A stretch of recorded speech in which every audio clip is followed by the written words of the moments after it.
In this problem, we have an RLC circuit that feels a bit complicated on the first read, but if we apply energy methods, it becomes more simple. So in the circuit, switch 1 has been closed for a long time, and the current reads a steady 3.5 amps. That implies that switch 2 is open. If switch 2 is open, no current flows through this branch, and the capacitor is initially uncharged, so we have current flowing through this branch. Before we read any further, I'm just going to draw and write a quick summary of what's happening in the initial situation. So we've got our resistor down here. My diagram's a little small. I won't fill in my values. I've got an inductor here, got a closed switch up here, open switch here going to my capacitor. Looks like this. So the current is flowing, and that current is equal to 3.5 amps. That's going to be a maximum current. Okay, what else do we know about this picture? We know that the capacitor is uncharged. If it's uncharged, there's no potential energy stored in the electric field of the capacitor, and our inductor has maximum energy stored in its magnetic field.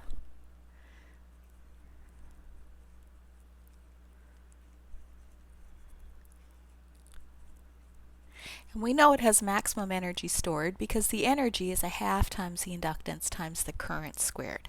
So if our current is a max, our energy is a maximum. We can even write that down if we wish.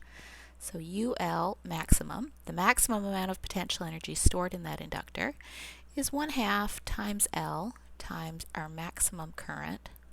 And I may even write maximum on there, squared. Okay, that's what's happening at the beginning. Then what we do at t equals 0 is we open switch 1 and we close switch 2. Okay, so suddenly switch 2 is closed and S1 is opened at the same instant. What is the maximum charge that the capacitor will receive? So this is not talking about what happens at this moment of flipping. This says we flip and we let things happen for a while. So our new circuit, this is what's happening in the beginning. We'll call this initial. Our final circuit, we've got our battery here. We've got an open switch, so no more current flow in this branch. Got our inductor here and our resistor here. This switch is now closed. That means the energy from our inductor can transfer to the capacitor. So the inductor will start a current flow which will start to charge the capacitor. So this is what's happening later on. So current flows in the second branch, capacitor begins to charge.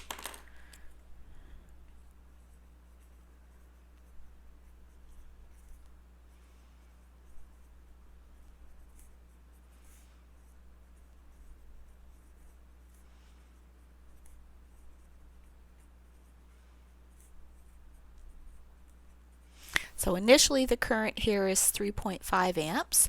When we open this switch, technically the current in the inductor should go to 0, but it can't immediately go to 0 because inductors oppose changing current.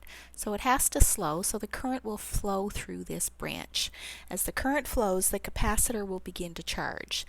When the capacitor charges, the capacitor is going to gain energy in its electric field. And the energy stored in the electric field of a capacitor is given by 1/2 times Q maximum squared over C. That would be the maximum possible energy stored in the electric field of a capacitor. Okay, so since we know energy is conserved, the energy we start with here will eventually all transfer to the energy stored in the capacitor, and that will be the most energy that can ever be on that capacitor. So let's apply conservation of energy.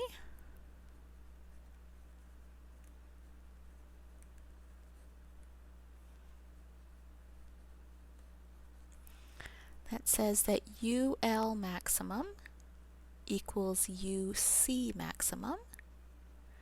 So we can get all the potential in the inductor transferred to all potential in the capacitor. 1/2 times L times I maximum squared equals 1/2 times Q maximum squared over the capacitance C. We can solve for an expression for our maximum charge. That's what we were asked to find. We see that our 1/2's cancel.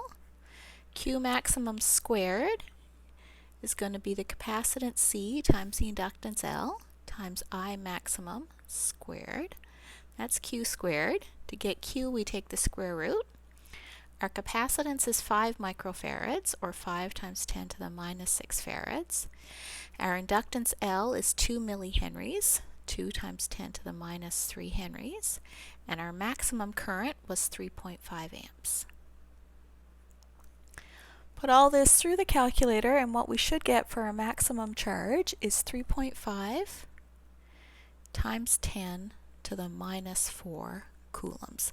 So that's the maximum possible charge on the capacitor plates. Okay, part B. I'm a little bit sorry we ran out of space. Part B, what is the current in the inductor at this time? So the current in the inductor is going to have to be 0. So when Q equals Q max,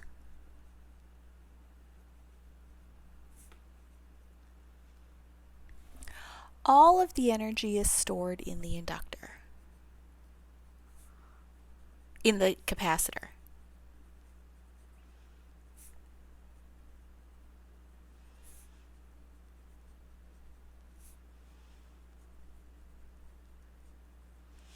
Okay, so that means that the potential energy of the inductor at the time when all of the energy is stored in the capacitor, the potential energy of the inductor is 0.